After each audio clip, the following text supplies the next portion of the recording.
বন্ধুরা,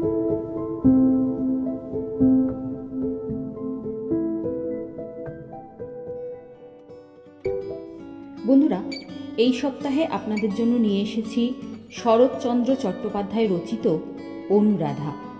তাহলে শুরু করছি আজকের গল্প। কন্যার বিবাহযোগ্য বয়সের সম্বন্ধে যত মিথ্যা চালানো যায় চালাইয়াও সীমানা ডিঙাইয়াছে। বিবাহের আশাও শেষ হইয়াছে। উমা, কে কি কথা? এই কথা হইতে আরম্ভ করিয়া চোখ টিপিয়া কন্যার ছেলে মেয়ের সংখ্যা জিজ্ঞাসা করিয়াও এখন আর কেহ রস পায় না। সমাজে এ রসিকতাও বাহুল্য হইয়াছে। এমনই দশা অনুরাধার। অথচ ঘটনা সে যুগের নয়, নিতান্তই আধুনিক কালের। এমন দিনেও যে কেবলমাত্র গণ পণ ঠিকুজি কোষ্ঠী ও কুলশিলের যাচাই বাছাই করিতে এমনটা ঘটিল যে অনুরাধার বয়স 23 পার হইয়া গেল, বর যে জুটিল না, এ কথা সহজে বিশ্বাস হয় না।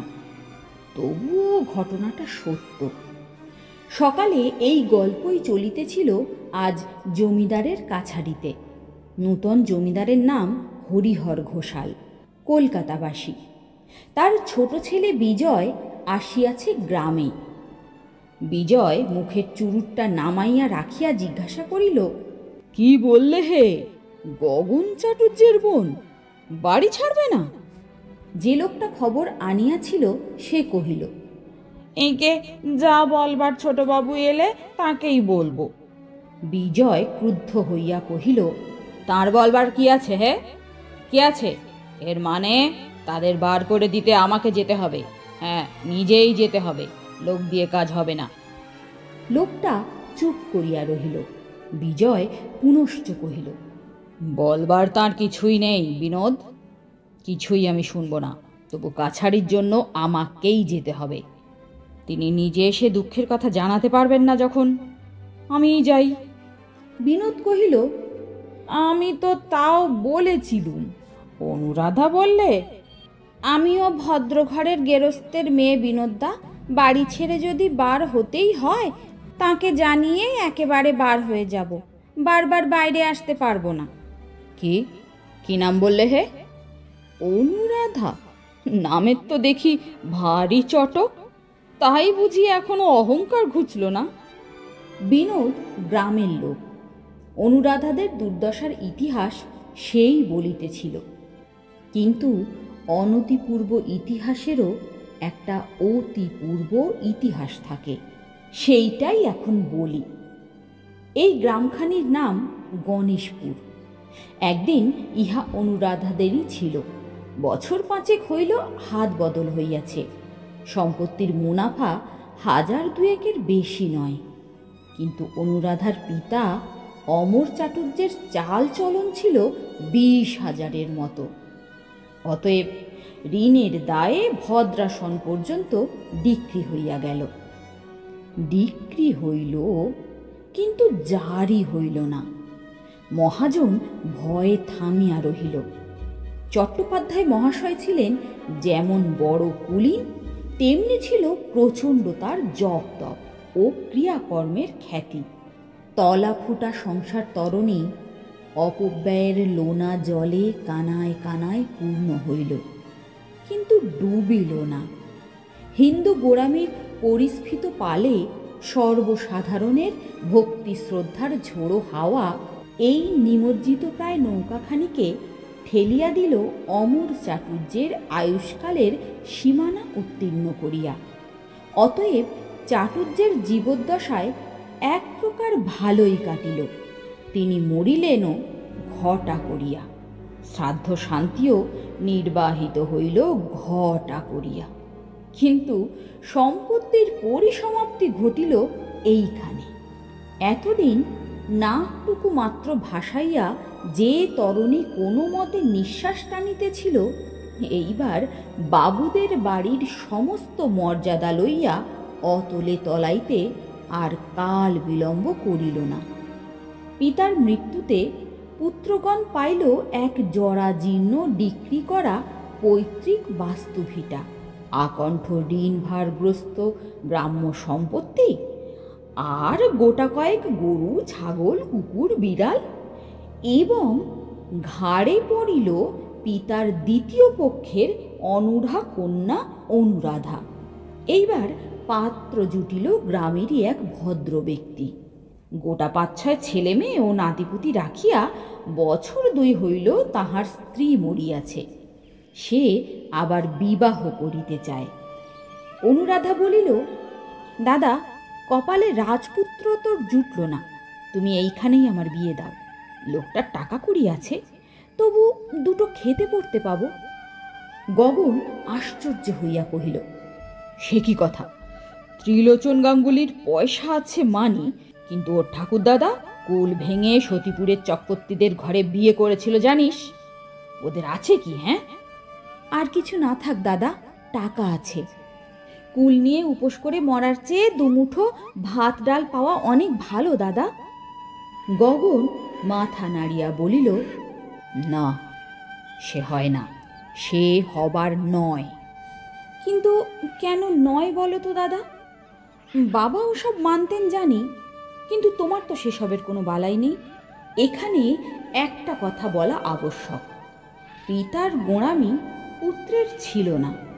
মদ্য, মাংস ও আরও একটা আনুষাঙ্গিক ব্যাপারে সে সম্পূর্ণ মোহমুক্ত পুরুষ। পত্নী বিয়োগের পর ভিন্ন পল্লীর কে একটি নীচ জাতীয় স্ত্রীলোক আজও তাহার অভাব মোচন করিতেছে, এ কথা সকলেই জানে। গগন ইঙ্গিতটা বুঝিল, গর্জিয়া বলিল, আমার গোড়ামি বাজে গোড়ামি নেই, কিন্তু কন্যাগত কুলের শাস্ত্রাচার কি তোর জন্যে জলাঞ্জলি দিয়ে 14 পুরুষকে নরকে ডোবাবো? আমরা কৃষ্ণের সন্তান, স্বভাব কুলীন আমরা। যা যা, এমন নোংরা কথা আর কখনো মুখে আনিস নে। এই বলিয়া সে রাগ করিয়া চলিয়া গেল। ত্রিলোচন গাঙ্গুলির প্রস্তাবটা এইখানেই চাপা পড়িল। গগন হরিহর ঘোষালকে ধরিয়া পড়িল। কুলীন ব্রাহ্মণকে ঋণমুক্ত করিতে হইবে। কলিকাতায় কাঠের ব্যবসায়ে হরিহর লক্ষপতি ধনী। একদিন তাহার মাতুলালয় ছিল এই গ্রামে। বাল্যে বাবুদের বহু সুদিন তিনি চোখে দেখিয়াছেন। বহু কাজকর্মে পেট ভরিয়া লুচি মন্ডা আহার করিয়া গিয়াছেন। টাকাটা তাহার পক্ষে বেশি নয়, তিনি সম্মতও হইলেন। চাটুর্যেদের সমস্ত ঋণ পরিশোধ করিয়া হরিহর গণেশপুর ক্রয় করিলেন।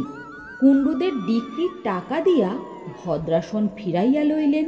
কেবল মৌখিক শর্ত এই রহিল যে বাহিরের গোটা 2-3 ঘর কাছারির জন্য ছাড়িয়া দিয়া গগন অন্দরের দিকটায় যেমন বাস করিতেছে তেমনই করিবে।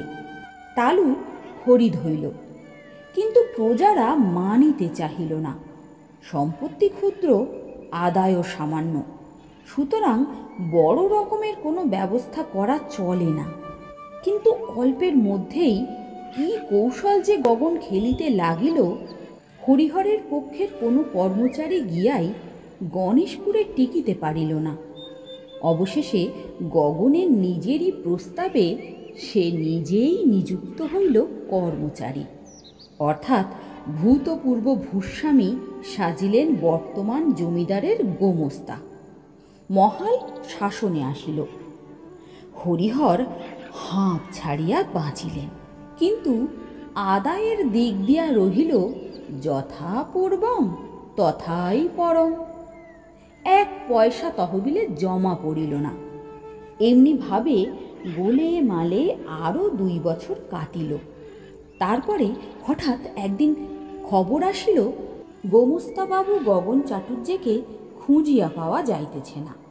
সদর হইতে হরিহরের লোক আসিয়া খোঁজ খবর তত্ত্ব তলাশ করিয়া জানাইল, আদায় যাহা হইবার হইয়াছে সমস্তই গগন আত্মসাৎ করিয়া সম্প্রতি গা ঢাকা দিয়াছে।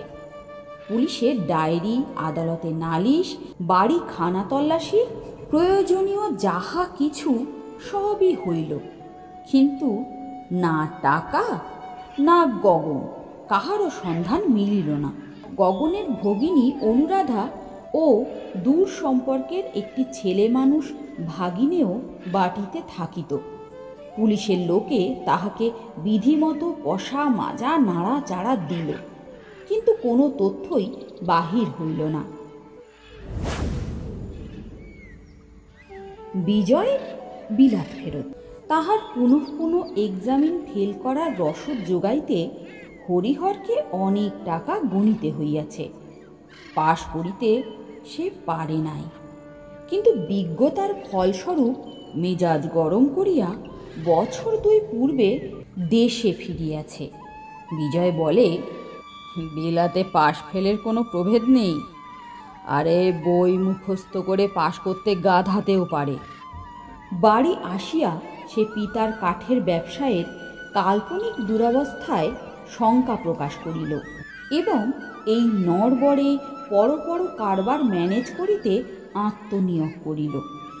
কর্মচারী মহলে ইতিমধ্যেই নাম হইয়াছে। কেরানিরা তাহাকে বাঘের মতো ভয় করে। কাজের চাপে যখন নিঃশ্বাস ফেলিবার অবকাশ নাই, এমনি সময় আসিয়া পৌঁছিল গণেশপুরের বিবরণ। সে কহিল, এ তো জানা কথা, বাবা যা করেছেন তাতে তো এরকম হতে বাধ্য, কিন্তু উপায় নেই, আর অবহেলা করলে চলবে না। তাকে সরে জমিনে নিজে গিয়েই একটা বিহিত করতে হবে আমায়। এই জন্যই তাহার গণেশপুরে আসা। কিন্তু এই ছোট্ট কাজে বেশি দিন পল্লীগ্রামে থাকা চলে না। যত শীঘ্র সম্ভব একটা ব্যবস্থা করিয়া তাহাকে কলিকাতায় ফিরিতে হইবে। সমস্তই যে একা তাহারই মাথায়। বড় ভাই অজয় অ্যাটর্নি, অত্যন্ত স্বার্থপর, নিজের অফিস স্ত্রী পুত্র লইয়াই ব্যস্ত। সংসারের সকল বিষয়েই সে অন্ধ। শুধু ভাগাভাগির ব্যাপারে তাহার 1 জোড়া চক্ষু 10 জোড়ার কাজ করে। স্ত্রী প্রভাময়ী কলিকাতা বিশ্ববিদ্যালয়ের গ্র্যাজুয়েট। বাড়ির লোকজনের সংবাদ লওয়া তো দূরের কথা, শ্বশুর শাশুড়ি বাঁচিয়া আছেন কিনা সে খবর লইবারও সে বেশি অবকাশ পায় না। গোটা 5-6 ঘর লইয়া বাটির যে অংশে তাহার মহল, সেখানে পরিজনবর্গের গতিবিধি অত্যন্ত সংকুচিত। তাহার ঝি চাকর আলাদা, উড়ে বেহারা আছে। শুধু বুড়ো কর্তার অত্যন্ত নিষেধ থাকায় আজও মুসলমান বাবুর্চি নিযুক্ত হইতে পারে নাই। এই অভাবটা প্রভাকে অত্যন্ত পীড়া দেয়। আশা আছে শ্বশুর মরিলেই ইহার প্রতিকার হইবে। দেবর বিজয়ের প্রতি তাহার চিরদিনই অবজ্ঞা। শুধু বিলাত প্রত্যাবর্তনের পরে মনোভাবের কিঞ্চিত পরিবর্তন দেখা দিয়াছে। 2-4 দিন নিমন্ত্রণ করিয়া নিজে রাঁধিয়া ডিনার খাওয়াইয়াছে। সেখানে ছোট বোন অনিতার সহিত বিজয়ের পরিচয় হইয়াছে। সে এবার বিএ পরীক্ষায় অনার্সে পাশ করিয়া MA পড়ার আয়োজন করিতেছে। বিজয় বিপত্নিক। স্ত্রী মরার পরেই সে বিলাত যায়। সেখানে কি করিয়াছে না করিয়াছে খোঁজ করিবার আবশ্যক নাই, কিন্তু ফিরিয়া পর্যন্ত অনেক দিন দেখা গিয়াছে স্ত্রী জাতি সম্বন্ধে তাহার মেজাজটা কিছু রুক্ষ। তাহার মা বিবাহের কথা বলায় সে জোর গলায় আপত্তি জানাইয়া তাকে নিরস্ত করিয়াছিল। তখন হইতে অদ্যাবধি প্রসঙ্গটা গোলেমালে কাটিয়া গিয়াছে।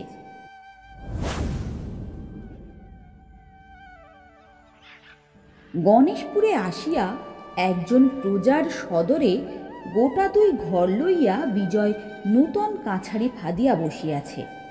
সেরেস্তার কাগজপত্র গগনের গৃহে যাহা পাওয়া গিয়াছে জোর করিয়া এখানে আনা হইয়াছে এবং এখন চেষ্টা চলিতেছে তাহার ভগিনী অনুরাধা এবং দূর সম্পর্কে সেই ভাগিনেও ছোঁড়াটিকে বহিষ্কৃত করার।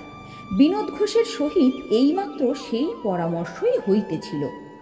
কলিকাতা হইতে আসিবার সময় বিজয়ের সঙ্গে তাহার 7-8 বছরের ছেলে কুমারও আসিয়াছিল। পল্লীগ্রামের সাপ খোপ বিছা ব্যাঙের ভয়ে মা আপত্তি করিলেও বিজয় বলিয়াছিল, মা, তোমার বড় বউয়ের প্রাসাদে তোমার নাড়ুগোপাল নাতি নাতনির অভাব নেই, কিন্তু এটাকে আর তা করো না মা। আপদে বিপদে মানুষ হতে দাও। শোনা যায় বিলাতের সাহেবেরাও নাকি ঠিক এমনি করিয়াই থাকে, কিন্তু সাহেবদের কথা ছাড়াও এক্ষেত্রে একটু গোপন ব্যাপারও আছে।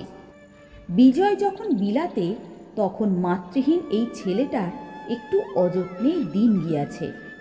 তাহার ভগ্ন স্বাস্থ্য, পিতামহী অধিকাংশ সময়েই থাকেন শয্যাগত, সুতরাং যথেষ্ট বিত্ত বৈভব থাকা সত্ত্বেও কুমারকে দেখিবার কেহ ছিল না। কাজেই দুঃখে কষ্টে সে বেচারা বড় হইয়াছে। বিলাত হইতে বাড়ি ফিরিয়া এই খবরটা বিজয়ের কানে গিয়াছিল। গণেশপুরে আসিবার কালে বৌদিদি হঠাৎ দরদ দেখাইয়া বলিয়াছিল, ঠাকুরপো, ছেলেটা তো সঙ্গে যাচ্ছে, পাড়া গা, একটু সাবধানে থেকো ভাই। তা কবে ফিরবে? দেখি, যত শীঘ্রই পারি ফিরে আসব। শুনেছি আমাদের সেখানে একটা বড় বাড়ি আছে, বাবা কিনেছিলেন। হ্যাঁ, কিনেছিলেন, কিন্তু কেনা মানেই থাকা নয় বৌদি। বাড়ি আছে, কিন্তু দখল নেই। কিন্তু তুমি যখন নিজেই যাচ্ছ ঠাকুরপো, তখন দখলে আসতে আর বেশি দেরি হবে না। হ্যাঁ বৌদি, সেটাই তো আশা করি। তবে দখলে এলে একটা খবর দিও ঠাকুরপো। কিন্তু কেন বলো তো বৌদি? ইহার উত্তরে প্রভা বলিয়াছিল, এই তো কাছেই, পাড়াগা তো কখনো চোখে দেখিনি, গিয়ে একদিন দেখে আসবো। অনুরও তো কলেজ বন্ধ, সেও হয়তো সঙ্গে যেতে চাইবে। এই প্রস্তাবে বিজয় অত্যন্ত পুলকিত হইয়া বলিয়াছিল, ঠিক আছে বৌদি, আমি দখল নিয়েই তোমাকে খবর পাঠাবো। তখন কিন্তু না বলতে পারবে না। আর বোনটিকে সঙ্গে নেওয়া চাই চাই। অনিতা যুবতী, সে দেখিতেও সুশ্রী এবং অনার্সে বিএ পাশ করিয়াছে। সাধারণ স্ত্রীজাতির বিরুদ্ধে বিজয়ের বাহ্যিক অবজ্ঞা থাকা সত্ত্বেও রমণী বিশেষে একাধারে এতগুলো গুণ সে মনে মনে যে তুচ্ছ করে তাহা নহে। সেখানে শান্ত পল্লীর নির্জন প্রান্তরে কখনো কখনো বা প্রাচীন বৃক্ষচ্ছায়ায় সংকীর্ণ গ্রাম্য পথে একান্তে সহসা মুখোমুখি আসিয়া পড়ার সম্ভাবনা তাহার মনের মধ্যে সেদিন বার বার করিয়া দোল দিয়া গিয়াছিল। বিজয়ের পরনে খাঁটি সাহেবী পোশাক, মাথায় শোলার টুপি, মুখে করা চুরুট, পকেটে রিভলভার। চেরির ছড়ি ঘুরাইতে ঘুরাইতে বাবুদের বাড়ির সদর বাটিতে আসিয়া প্রবেশ করিল। সঙ্গে মস্ত লাঠি হাতে দুজন হিন্দুস্থানি দারোয়ান, অনেকগুলি অনুগত প্রজা, বিনোদ ঘোষ ও পুত্র কুমার। সম্পত্তি দখল করার ব্যাপারে যদিচ হাঙ্গামার ভয় আছে, তথাপি ছেলেকে নাড়ুগোপাল করার পরিবর্তে মজবুত করিয়া গড়িয়া তোলাই হলো বড় শিক্ষা। তাই ছেলেও আসিয়াছে সঙ্গে। বিনোদ কিন্তু বরাবর ভরসা দিয়াছে। অনুরাধা একাকী স্ত্রীলোক, কোনো মতেই জোরে পারিবে না। তবুও রিভলভার যখন আছে, তখন সঙ্গে লওয়াই ভালো। বিজয় বলিল, মেয়েটা শুনেছি ভারী বজ্জাত, লোক জড়ো করে তুলতে পারে। ওই তো গগন চাটুর্যের পরামর্শদাতা, স্বভাব চরিত্রও মন্দ। বিনোদ বলিল, আগে তা তো শুনিনি। আমি শুনেছি। কোথাও কেহ নাই। শূন্য প্রাঙ্গণে দাঁড়াইয়া বিজয় চারিদিকে চাহিয়া দেখিল। বাবুদের বাড়ি বলা যায় বটে, সম্মুখে পুজোর দালান এখনো ভাঙে নাই, কিন্তু জীর্ণতার একেবারে শেষ সীমায় পৌঁছিয়াছে। একপাশে সারি সারি বসিবার ঘর ও বৈঠকখানা, দশা একই। পায়রা চড়াই চামচিকায় স্থায়ী আশ্রয় বানাইয়াছে। দারোয়ান হাঁকিল, কই হ্যাঁ, কই হ্যাঁ। তাহার সম্ভ্রমহীন চড়া গলার চিৎকারে বিনোদ ঘোষ ও অন্যান্য অনেকেই যেন লজ্জায় সংকুচিত হইয়া পড়িল। বিনোদ বলিল, রাধু দিদিকে আমি গিয়ে খবর দিয়ে আসছি বাবু। বলিয়া ভেতরে চলিয়া গেল। তাহার কণ্ঠস্বর ও বলার ভঙ্গিতে বোঝা গেল আজও এ বাড়ির অমর্যাদা করিতে তাহাদের বাধে। অনুরাধা রাঁধিতেছিল। বিনোদ গিয়া সবিনয়ে জানাইল, দিদি, ছোটবাবু বাইরে এসেছেন। সে এ দুর্দৈব প্রত্যহই আশঙ্কা করিতেছিল। হাত ধুইয়া উঠিয়া দাঁড়াইল। সন্তোষকে ডাকিয়া কহিল, সন্তোষ, ও বাবা সন্তোষ, যা বাবা, বাইরে একখানা শতরঞ্চি পেতে দিয়ায়। বলগে মাসিমা আসছেন। বিনোদকে বলিল, আমার বেশি দেরি হবে না। বাবু রাগ না করেন যেন বিনোদদা, আমার হয়ে তাকে একটু বসতে বলো গিয়ে। বিনোদ লজ্জিত মুখে কহিল, কি করব দিদি, আমরা গরিব প্রজা, জমিদার হুকুম করলে না বলতে পারি না, কাজেই। সে আমি বুঝি বিনোদ দাদা। বিনোদ চলিয়া গেল। বাহিরে শতরঞ্চি পাতা হইল, কিন্তু কেহ তাহাতে বসিল না। বিজয় ছড়ি ঘুরাইয়া ঘুরাইয়া পায়চারি করিতে করিতে চুরুট টানিতে লাগিল। মিনিট পাঁচেক পরে সন্তোষ বাহির হইয়া আসিয়া ইঙ্গিতে দ্বারের প্রতি চাহিয়া সভয়ে কহিল, মাসিমা এসেছেন। বিজয় থমকিয়া দাঁড়াইল। ভদ্রঘরের কন্যা, তাহাকে কি বলিয়া সম্বোধন করা উচিত সে দ্বিধায় পড়িল। কিন্তু দৌর্বল্য প্রকাশ পাইলে চলিবে না। অতএব পুরুষ কণ্ঠে অন্তরালবর্তিনীর উদ্দেশ্যে কহিল, এ বাড়ি আমাদের তুমি জানো? উত্তর আসিল, হ্যাঁ জানি। তবে ছেড়ে দিচ্ছ না কেন? অনুরাধা তেমনি আড়ালে দাঁড়াইয়া বোনপোর জবানি বক্তব্য বলিবার চেষ্টা করিল, কিন্তু ছেলেটা চালাক চৌকস নয়। নূতন জমিদারের কড়া মেজাজ জনশ্রুতিও তাহার কানে পৌঁছাইয়াছে।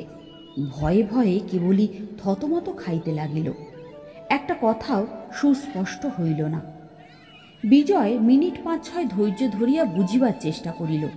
তারপরে হঠাৎই একটা ধমক দিয়া বলিল, তোমার মাসিমার কিছু বলার থাকে তো সামনে এসে বলুক, নষ্ট করার মতো সময় আমার নেই। আমি বাঘ ভাল্লুকও নই যে তাকে খেয়ে ফেলবো। বাড়ি ছাড়বে না কেন এসে বলুক। অনুরাধা বাহিরে আসিল না, কিন্তু কথা কহিল। সন্তোষের মুখে নয়, নিজের মুখে স্পষ্ট করিয়া কহিল, বাড়ি ছাড়ার কথা তো ছিল না।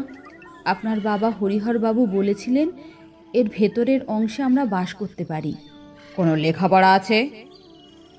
না, তা নেই, কিন্তু তিনি এখনো জীবিত। তাকে জিজ্ঞাসা করলেই জানতে পারবেন। জিজ্ঞাসা করায় আমার কোনো গরজ নেই। এই যদি শর্ত তার কাছে লিখে নাওনি কেন? দাদা বোধহয় প্রয়োজন মনে করেননি।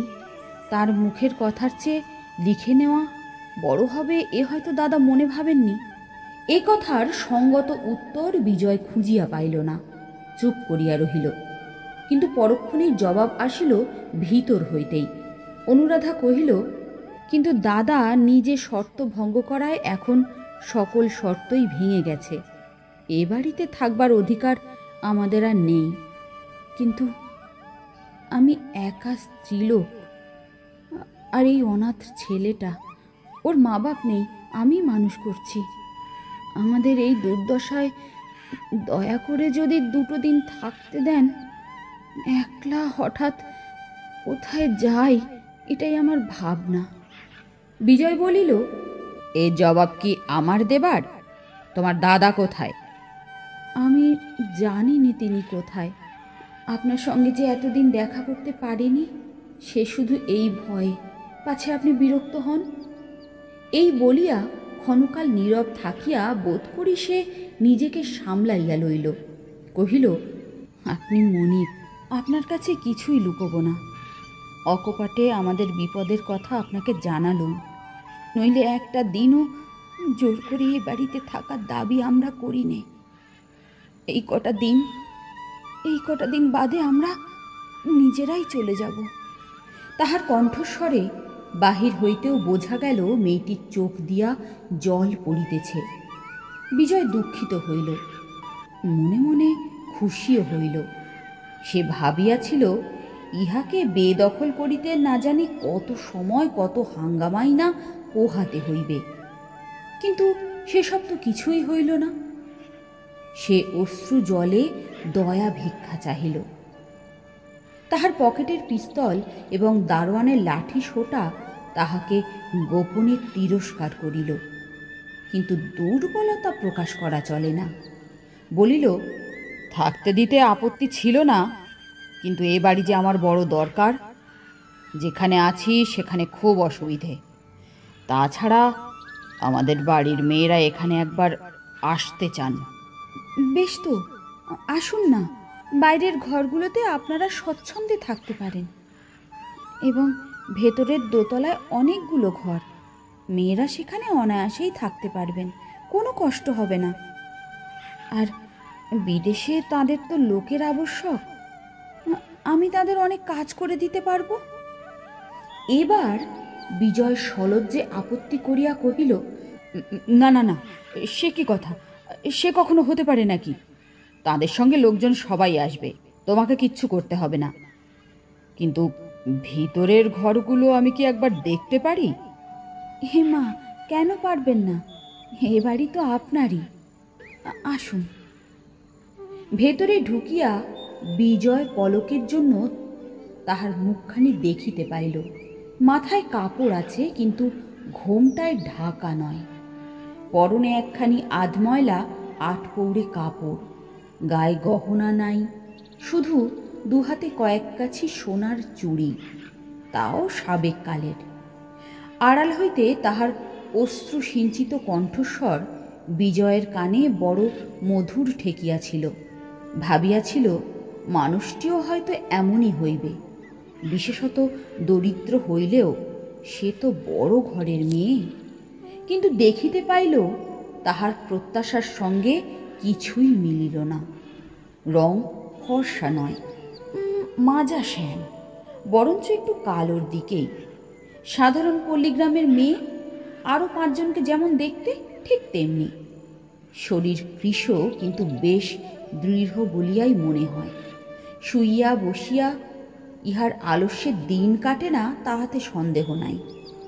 শুধু বিশেষত্ব চোখে পড়িল তাহার ললাটে, একেবারে আশ্চর্য নিখুঁত গঠন। মেয়েটি কহিল, বিনোদদা, বাবুকে তুমি সব দেখিয়ে আনো, আমি রান্নাঘরে আছি। তুমি সঙ্গে যাবে না রাধুদি? না বিনোদদা। উপরে উঠিয়া বিজয় ঘুরিয়া ঘুরিয়া সমস্ত দেখিল।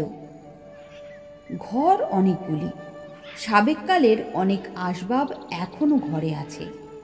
কিছু ভাঙিয়াছে, আবার কিছু ভাঙার পথে। এখন তাহাদের মূল্য সামান্যই, কিন্তু একদিন তাদের দাম প্রচুর ছিল। সদরবাটির মতো এ ঘরগুলিও জরাজীর্ণ, হাড় পাঁজরা বের করা। দারিদ্র্যের দাগ সকল বস্তুতেই গাঢ় হইয়া পড়িয়াছে। বিজয় নিচে নামিয়া আসিলে অনুরাধা রান্নাঘরের দ্বারের কাছে আসিয়া দাঁড়াইল। দরিদ্র ও দুর্দশাপন্ন হইলেও ভদ্র ঘরের মেয়ে। এবার তুমি বলিয়া সম্বোধন করিতে বিজয় লজ্জা বোধ করিল।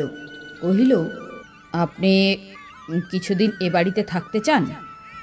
ঠিক করে তো এক্ষুনি বলতে পারি নে, তবে যে কটা দিন আপনি দয়া করে থাকতে দেন।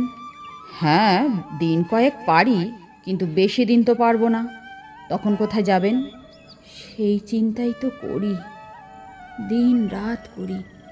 লোকে বলে আপনি গগন চাটুর্যের ঠিকানা জানেন। তারা আর কি বলে? বিজয় এই প্রশ্নের উত্তর দিতে পারিল না। অনুরাধা কহিল, জানি না, সে তো আপনাকে আগেই বলেছি, কিন্তু জানলেও নিজের ভাইকে ধরিয়ে দেব, এই কি আপনি আদেশ করেন? তাহার কণ্ঠস্বরে তিরস্কার মাখানো। বিজয় ভারী অপ্রতিভ হইল।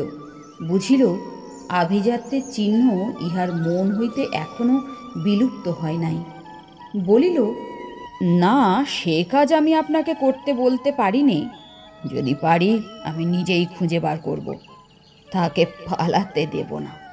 কিন্তু এতকাল ধরে সে যে আমার এই সর্বনাশ করছিল সেও কি আপনি জানেন না বলতে চান? কোনো উত্তর আসিল না। বিজয় বলিতে লাগিল, সংসারে কৃতজ্ঞতা বলে তো কথা আছে নাকি? নিজের ভাইকে এইটুকু পরামর্শ কোনো দিন দিতে পারেননি? আমার বাবা নিতান্ত নিরীহ মানুষ। আপনাদের বংশের প্রতি তার অত্যন্ত মমতা, বিশ্বাসও ছিল। তাই গগনকে তিনি সমস্ত সঁপে দিয়েছিলেন। এ কি তারই প্রতিফল? কিন্তু নিশ্চিত জানবেন, আমি এ দেশে থাকলে এমনটা কখনোই হতে পারত না। অনুরাধা নীরব, কোনো কথারই জবাব পাইল না দেখিয়া বিজয় মনে মনে আবার উষ্ণ হইয়া উঠিল। তাহার যেটুকু করুণা জন্মিয়াছিল সমস্ত উবিয়া গেল। কঠিন হইয়া বলিল, সবাই জানে আমি কড়া লোক, বাজে লোক, দয়ামায়া করিনি। দয়ামায়া করে আমার হাতে কেউ রেহাই পায় না। দাদার সঙ্গে দেখা হলে এইটুকু অন্তত জানিয়ে দেবেন। অনুরাধা তেমনি মৌন হইয়া রহিল। বিজয় কহিল, আজ সমস্ত বাড়িটা আমি দখল নিলাম। বাইরের ঘরগুলো পরিষ্কার হলে 2-3 দিন পরেই এখানে চলে আসব। মেয়েরা আসবেন তারপরে। আপনি নিচে একটা ঘরে থাকুন, যে কদিন যেতে না পারেন, কিন্তু কোনো জিনিসপত্র সরাবার চেষ্টাটাও করবেন না। ঠিক এমন সময় কুমার বলিল, বাবা, জল তেষ্টা পেয়েছে, আমি জল খাবো। বিজয় বলিল, এখানে এখানে জল কোথায় পাবো? অনুরাধা হাত নাড়িয়া ইশারায় তাহাকে কাছে ডাকিল। রান্নাঘরের ভিতরে আনিয়া কহিল, ডাব খাবে বাবা?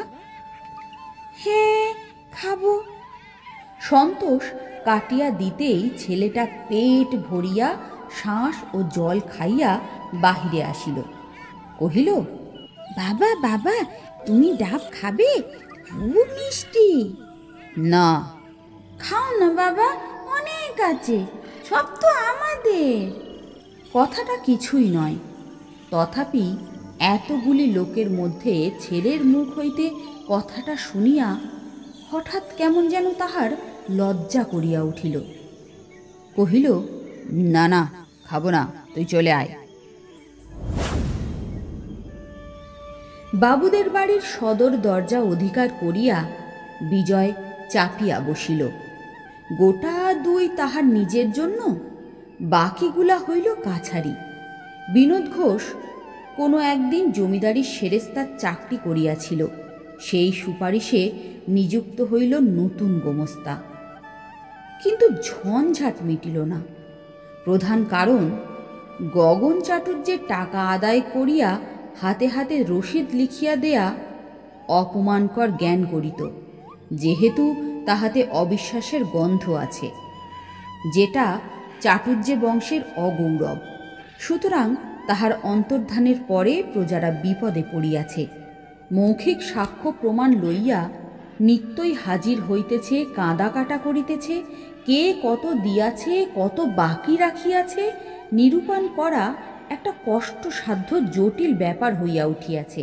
বিজয় যত শীঘ্র কলকাতায় ফিরিবে বলিয়া মনে করিয়াছিল, তাহা হইল না। 1 দিন 2 দিন করিয়া 10-12 দিন কাটিয়া গেল।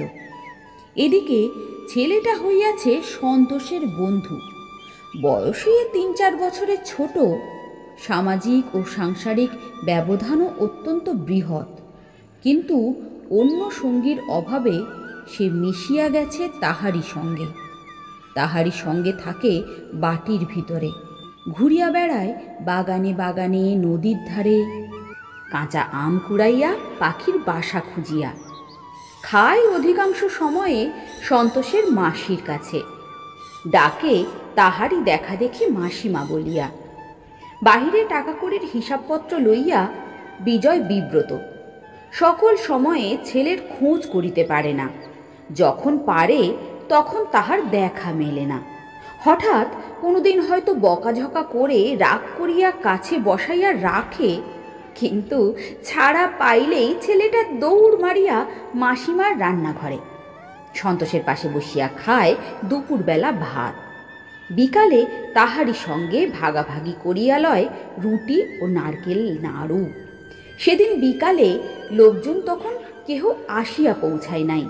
বিজয় চা খাইয়া চুরুট ধরাইয়া ভাবিল নদীর ধারটা খানিক ঘুরিয়া আসে। হঠাৎ মনে পড়িল সমস্ত দিন ছেলেটার দেখা নাই। পুরাতন চাকরটা দাঁড়াইয়াছিল। জিজ্ঞাসা করিল, হ্যাঁ রে, কুমার কোথায় রে?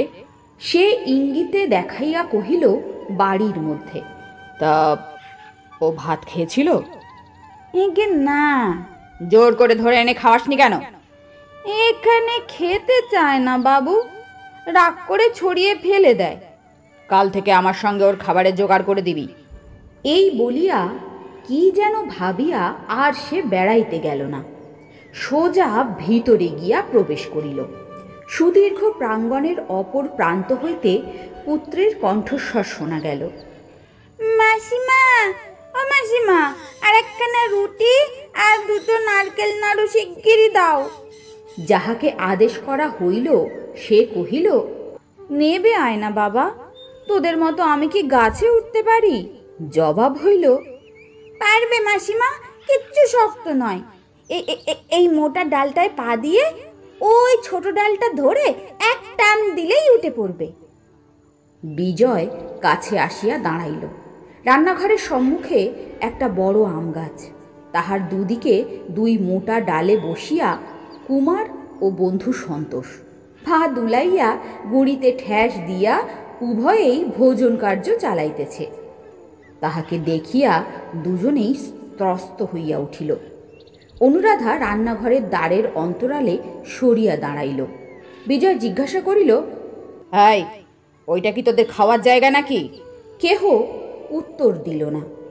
বিজয় অন্তরালবর্তিনীকে উদ্দেশ্য করিয়া বলিল, আপনার ওপর দেখছি ও খুব অত্যাচার করছে। অনুরাধা মৃদু কণ্ঠে জবাব দিল, বলিল, হ্যাঁ, তা একটু করছে বটে। তবুও তো প্রশ্রয় কম দিচ্ছেন না। কেন দিচ্ছেন শুনি? না দিলে যে উপদ্রব আরো বাড়বে সেই ভয়তে। কিন্তু বাড়িতে তো ও এরকম উৎপাত করে না শুনেছি। হ্যাঁ, হতে পারে, হয়তো করে না।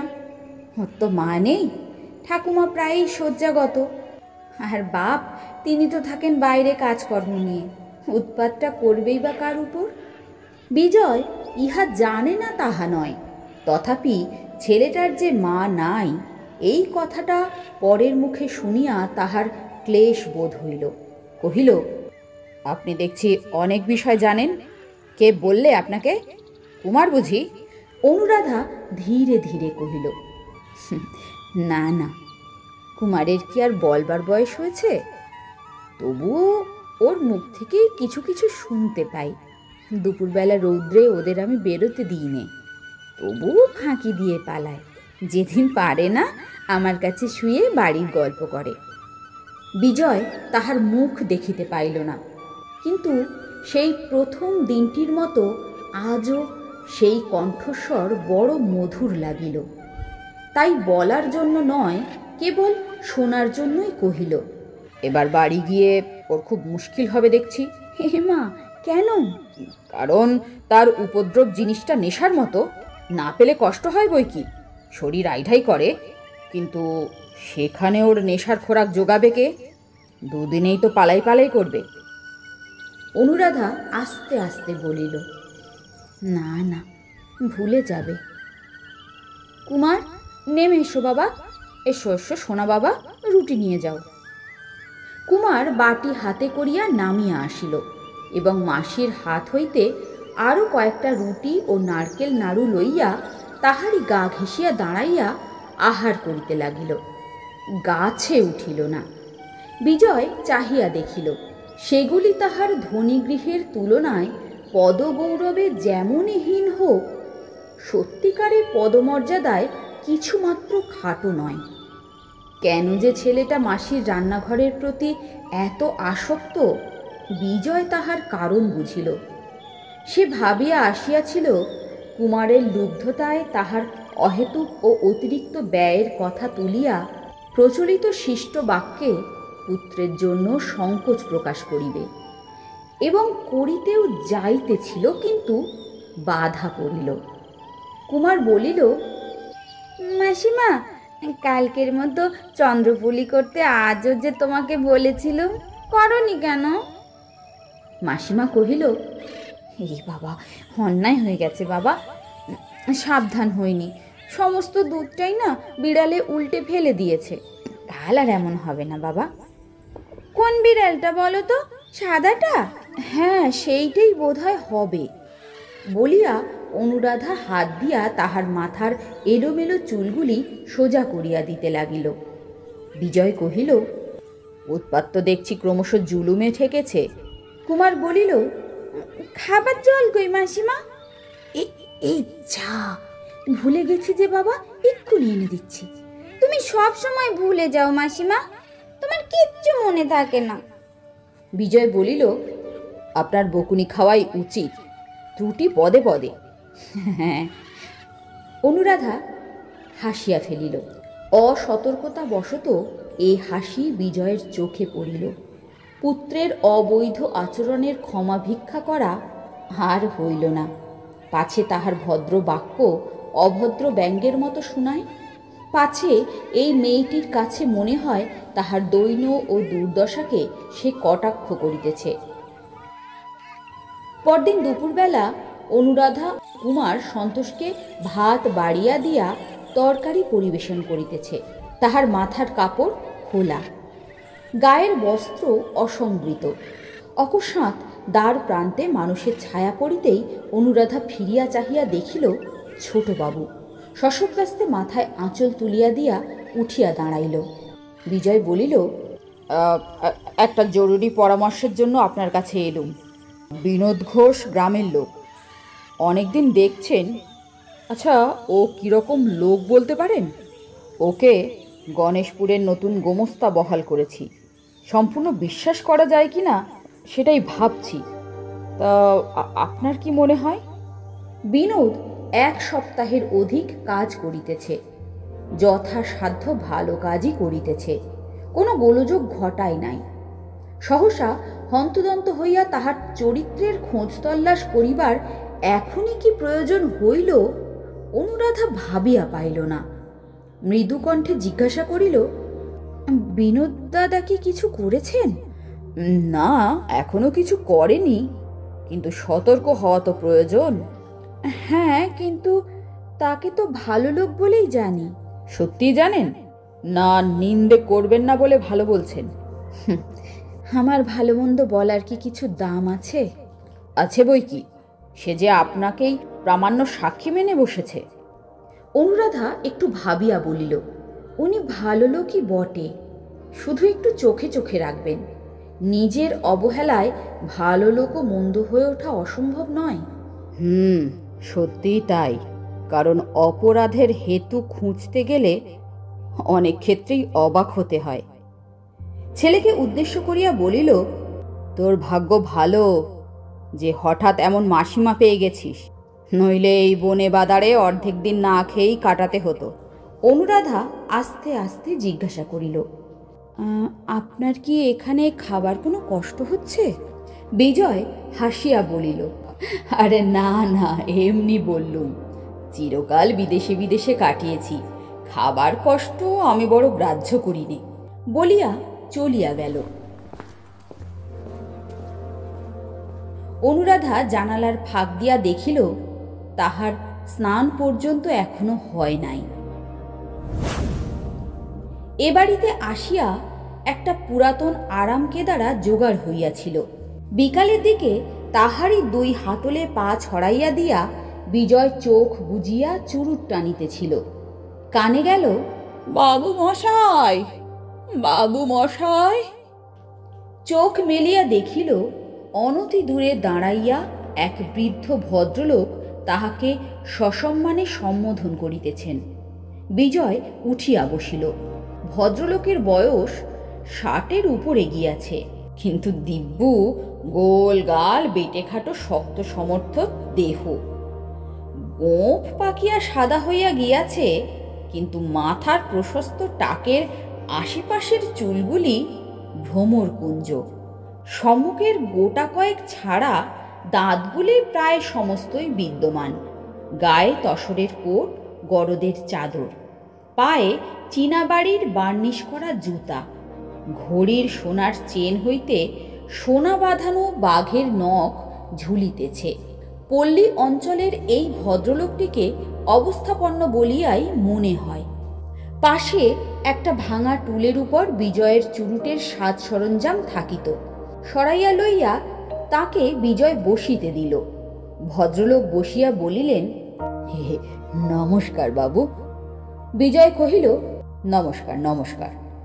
আগন্তুক বলিলেন, আপনারা গ্রামের জমিদার, মহাশয়ের পিতা ঠাকুর হচ্ছেন কৃতি ব্যক্তি, লক্ষপতি, নাম করলে সুপ্রভাত হয়। আর আপনি তো তাঁরই সুসন্তান।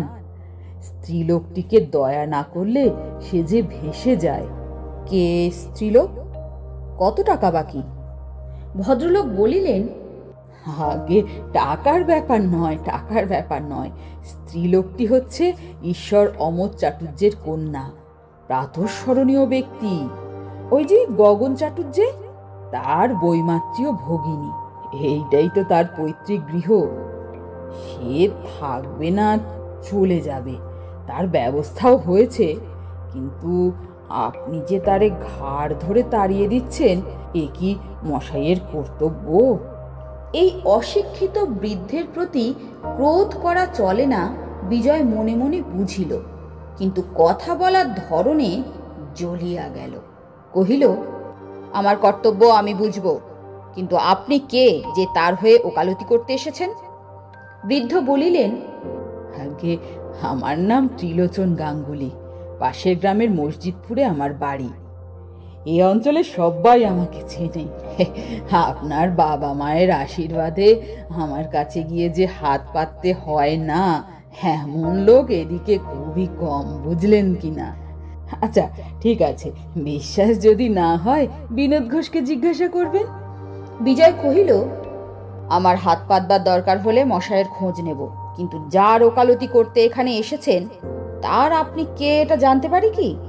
ভদ্রলোক রসিকতার ছলে ঈষৎ হাস্য করিয়া বলিলেন, আগে আগে কুটুম, বসেখের এই কটা দিন বাদে আমি ওকে বিবাহ করব।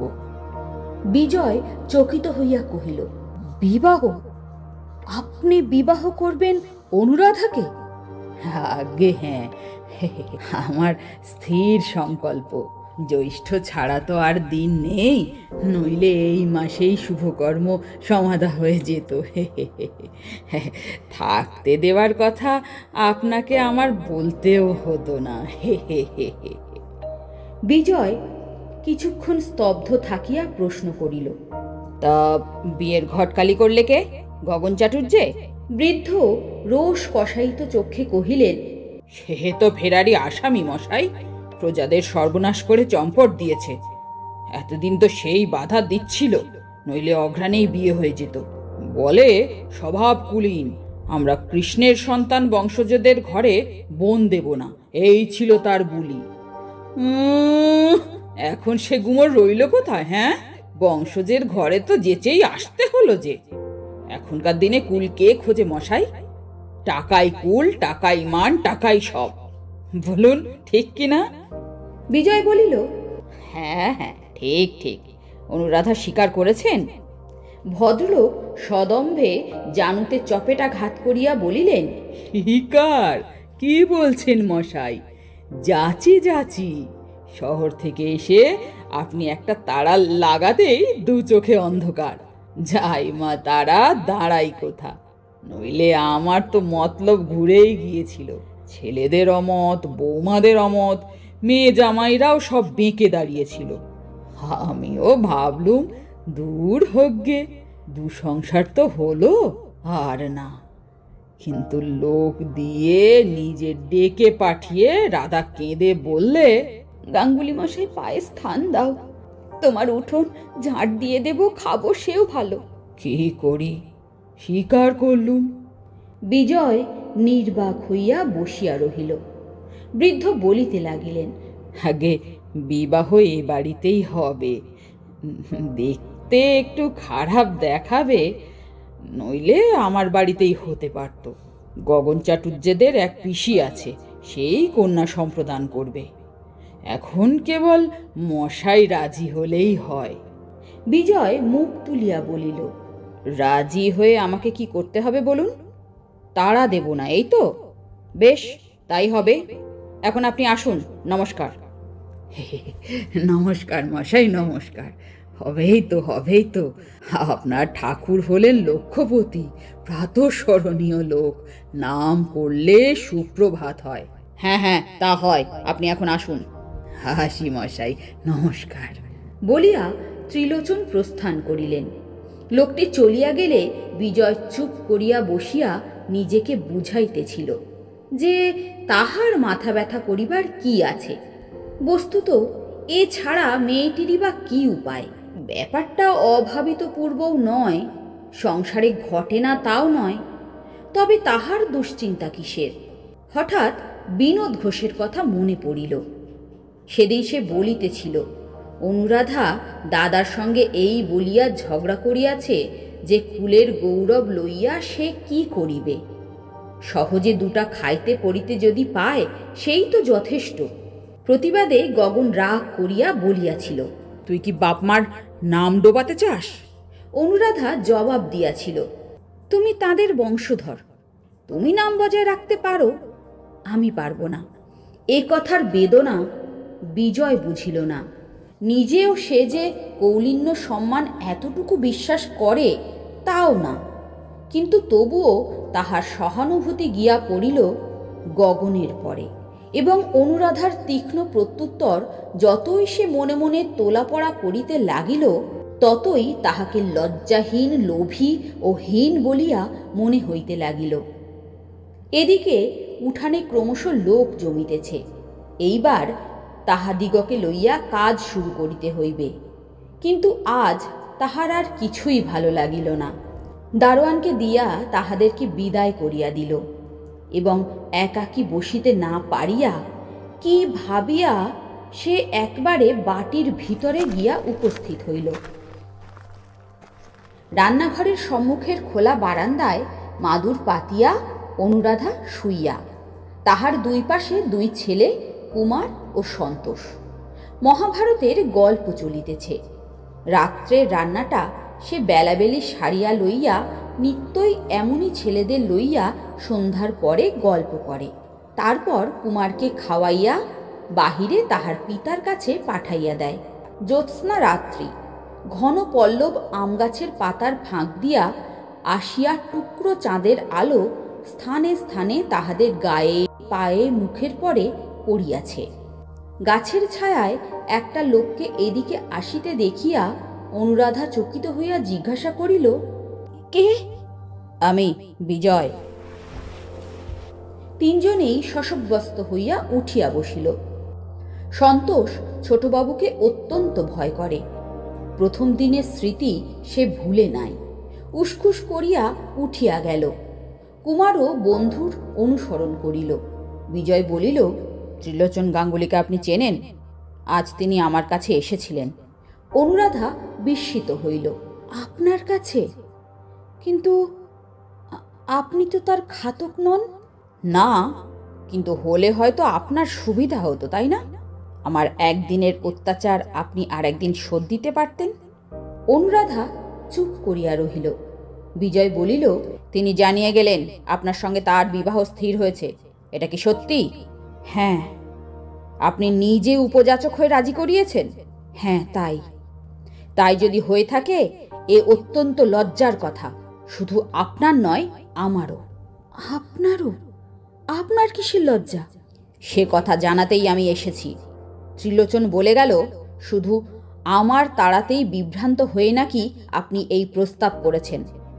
বলেছেন আপনার দাঁড়াবার স্থান নেই এবং বহু সাধ্য সাধনায় তাকে সম্মত করিয়েছেন, নইলে এই বয়সে বিবাহের ইচ্ছা সে ত্যাগ করেছিল। শুধু আপনার কান্নাকাটিতে দয়া করে ত্রিলোচন রাজি হয়েছে। হ্যাঁ, এসব কথা সবটাই সত্যি। বিজয় কহিল, আমার তাড়া দেওয়া আমি প্রত্যাহার করছি, আর আমার নিজের আচরণের জন্য ক্ষমা প্রার্থনা করছি। অনুরাধা চুপ করিয়া রহিল। বিজয় বলিল, এবার নিজের তরফ থেকে আপনি ওই প্রস্তাব প্রত্যাহার করুন। না, সে হয় না। আমি কথা দিয়েছি, সবাই শুনেছে, লোকে তাকে উপহাস করবে। আপনি কি মনে করেন এতে করবে না? বরঞ্চ ঢের বেশি করবে। তার উপযুক্ত ছেলে মেয়েদের সঙ্গে বিবাদ বাঁধবে, তার সংসারে একটা বিশৃঙ্খলা সৃষ্টি হবে, আপনার নিজের অশান্তির সীমা থাকবে না। এসব কথা কি ভেবে দেখেননি? অনুরাধা মৃদু কণ্ঠে বলিল, হ্যাঁ দেখেছি। আমার বিশ্বাস এসব কিছুই হবে না। শুনিয়া বিজয় অবাক হইয়া গেল, কহিল, আচ্ছা, সে বৃদ্ধ কটা দিন বাঁচবে আশা করেন? স্বামীর পরমায়ু সংসারে সকল স্ত্রী বেশি আশা করে। এমনও তো হতে পারে হাতের নোয়া নিয়ে আমি আগে চলে যাব। বিজয় এ কথার উত্তর খুঁজিয়া পাইল না, স্তব্ধভাবে দাঁড়াইয়া রহিল। কিছুক্ষণ এই রকম নীরবে কাটিলে অনুরাধা বিনীত স্বরে কহিল, আপনি আমাকে চলে যেতে হুকুম করেছেন সত্যি, কিন্তু কোনোদিন তার উল্লেখ পর্যন্ত করেননি। দয়ার যোগ্য নই, তবুও দয়া করেছেন। মনে মনে আমি যে কত কৃতজ্ঞ তা জানাতে পারিনি। বিজয়ের কাছে উত্তর না পাইয়া সে বলিতে লাগিল, ভগবান জানেন, আপনার বিরুদ্ধে কারো কাছে আমি একটি কথাও বলিনি। বললে আমার অন্যায় হতো, আমার মিছে কথা হতো। গাঙ্গুলি মশাই যদি কিছু বলে থাকেন, সে তার নিজের কথা, আমার নয়। তবুও তার হয়ে আমি ক্ষমা প্রার্থনা করছি। আপনাদের কবে বিয়ে? 13ই জ্যৈষ্ঠ। তাহলে প্রায় মাসখানেক বাকি রইল না? হ্যাঁ তাই। এর আর পরিবর্তন নেই বোধ করি। না, বোধহয় নেই। অন্তত সেই ভরসায় তিনি দিয়ে গেছেন। বিজয় বহুক্ষণ নীরবে থাকিয়া কহিল, তাহলে তো আর আমার কিছুই বলবার নেই, কিন্তু নিজের ভবিষ্যৎ জীবনটা আর একবার ভেবেও দেখলেন না? আমার আমার এই বড় পরিতাপ। একবার নয়, 100 বার ভেবে দেখেছি ছোটবাবু। এই আমার রাত্রি দিনের চিন্তা। আপনি আমার শুভাকাঙ্ক্ষী, আপনাকে কৃতজ্ঞতা জানাবার সত্যি ভাষা খুঁজে পাইনি। কিন্তু আপনি নিজে একবার আমার সব কথা ভেবে দেখুন দেখি।